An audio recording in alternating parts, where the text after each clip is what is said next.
So now we're going to talk about how to pay your planner abroad. So getting married abroad is a fantastic choice.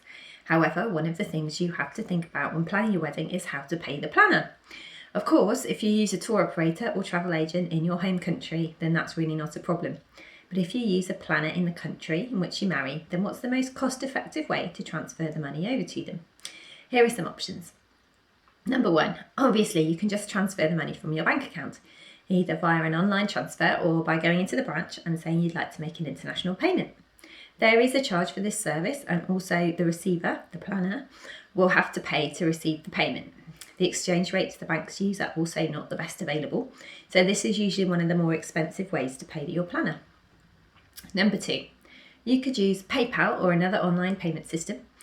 This is a quick and efficient way to pay anyone in the world using just their email account. You don't need to know their bank details to pay them.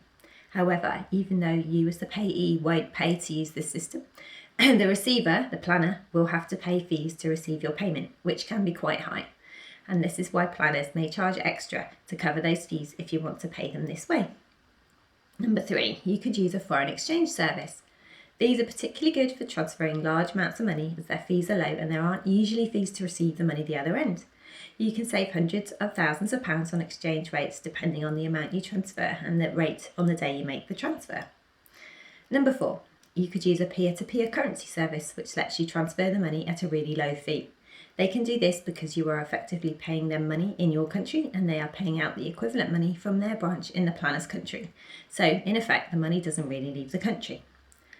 As you're paying a business, not an individual, I've left out the payment options where you can go and make a payment and then somebody else, the other end, can go and pick up cash like Western Union, as they aren't really practical for a planner. There are some links below to some of these companies which you could use to get a quote and compare which is the best option for you. Happy planning.